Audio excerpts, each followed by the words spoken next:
അമൃത് തന്റെ അനുഭവം പങ്കുവയ്ക്കുന്നത് ഇങ്ങനെ: എന്റെ അച്ഛൻ അമ്മയെ ഉപേക്ഷിച്ചു പോയി. രണ്ടാനച്ഛന് എന്നെ ഇഷ്ടമല്ലായിരുന്നു. അച്ഛൻ കുടിച്ചു വന്ന് അമ്മയെയും എന്നെയും ഒത്തിരി തല്ലുമായിരുന്നു. എല്ലാ ദിവസവും ബഹളമാണ്. സഹിക്കാൻ പറ്റാതെ വന്നപ്പോൾ വീട്ടിൽ നിന്നോടി ട്രെയിനിൽ കയറി. പല വണ്ടികൾ കയറി കൊച്ചിയിലെത്തി.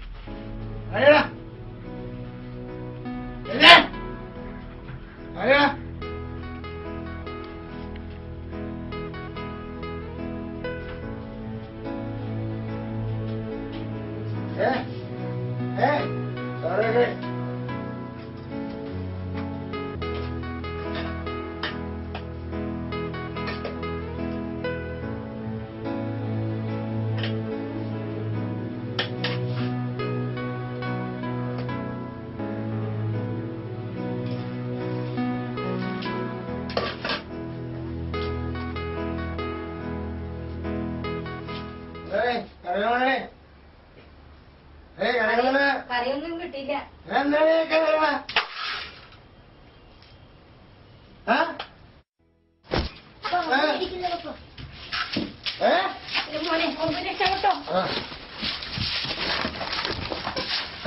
ഓടി രക്ഷോട്ടോടാ മോനെ, ഓടി രക്ഷോട്ടോടാ, ഓടി രക്ഷോടാ മോനെ, ഓടി രക്ഷോട്ടോടാ മോനെ, ഓടി രക്ഷോടാ മോനെ, ഓടി രക്ഷോട്ടോടാ മോനെ.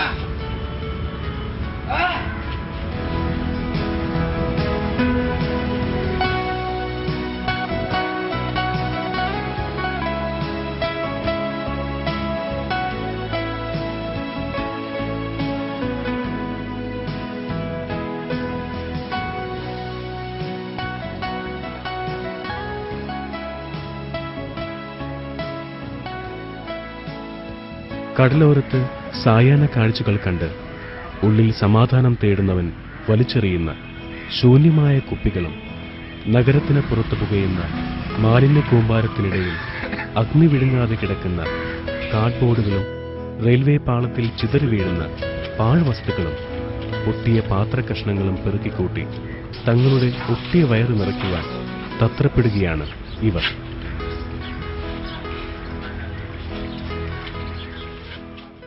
ആ നഗറിലെത്തിപ്പെട്ടാൽ അവിടെയും അവരെ വേട്ടയാടാൻ ചൂഷകന്മാരുണ്ട്.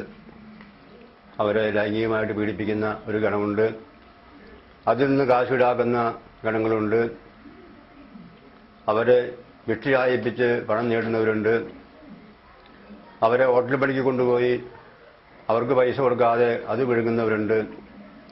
അങ്ങനെ എവിടെയും ഈ മക്കൾക്ക് ദുരിതമാണ്.